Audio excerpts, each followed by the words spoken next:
Welcome back, guys. I know it's been a little while since my last video. Busy times, moving apartment, work, all that kind of stuff. However, I'm now on 2 months straight traveling parts of China, and we're starting right here in the city of Leshan in Sichuan province, which is famous for one very, very big thing. Let's go.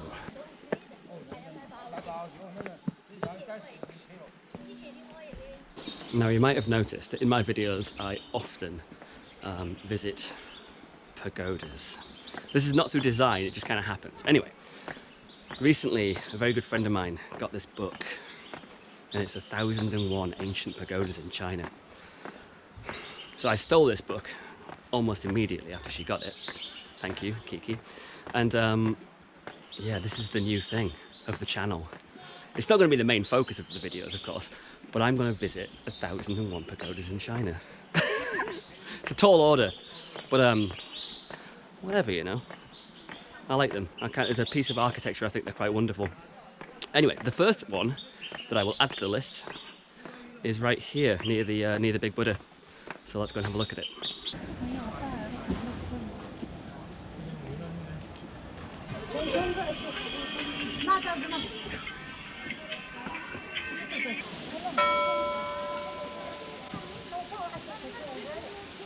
So this is the Lingbao Pagoda.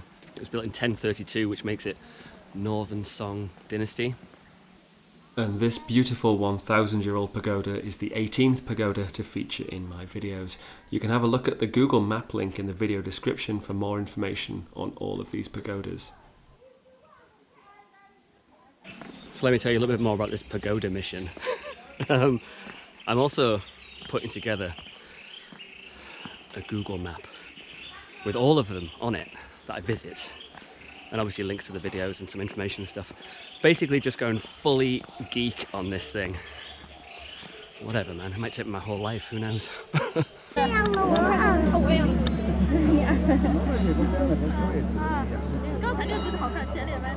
And suddenly the 71-meter tall Buddha appears, carved out of the mountain between the years 713 and 803.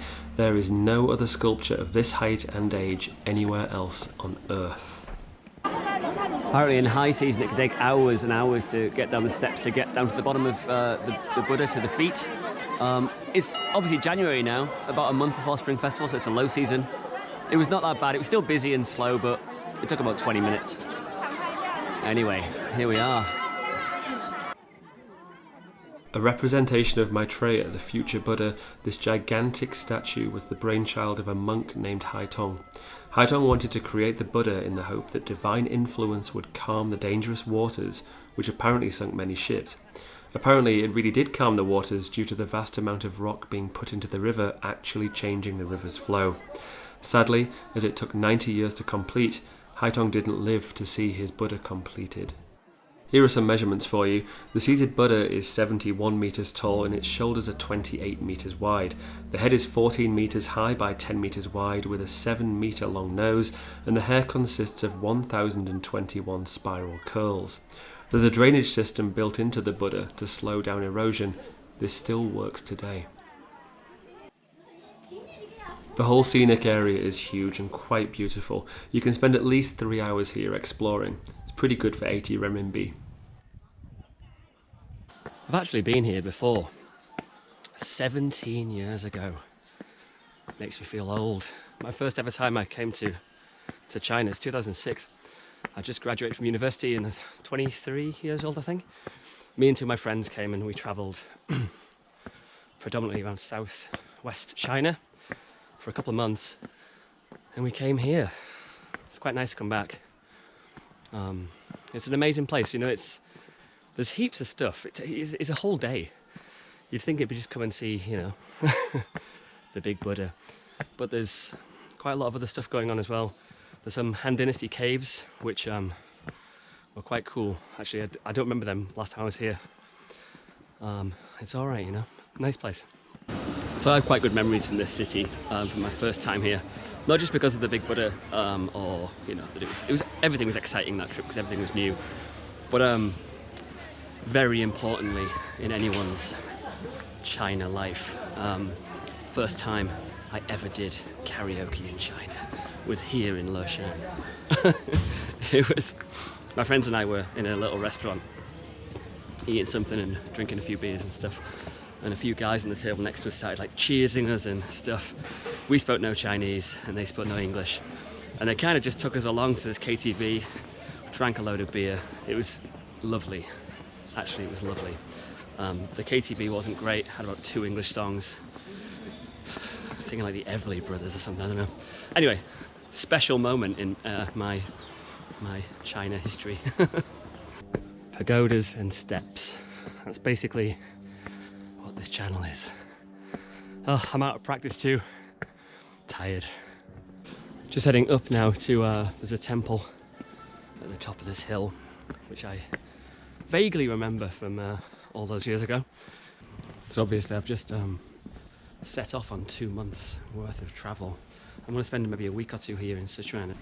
But the big plan for this trip is to start in Beijing and travel down to Hangzhou, following the route of the Grand Canal. Now, if you don't know much about the Grand Canal, it's an ancient waterway in China, which is, a lot of it is actually still in use today. But it obviously goes through so many cool places, following just down the east coast of China, a part of the country that I've never really done any videos from. Looking forward to it. It's about 2,000 kilometers, I think. It feels very good to be back on the road again though. Just had, the last 2 months have been so busy, so busy. Finally got a lot of time to look around. I just found a pagoda forest, look at that. Interesting. I say forest. I think 3 constitutes a forest. Yeah? Maybe.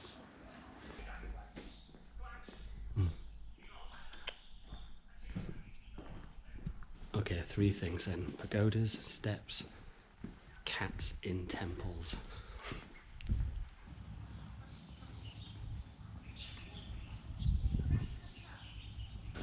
Well, I think in this very, very beautiful, very peaceful temple is where we'll finish this video.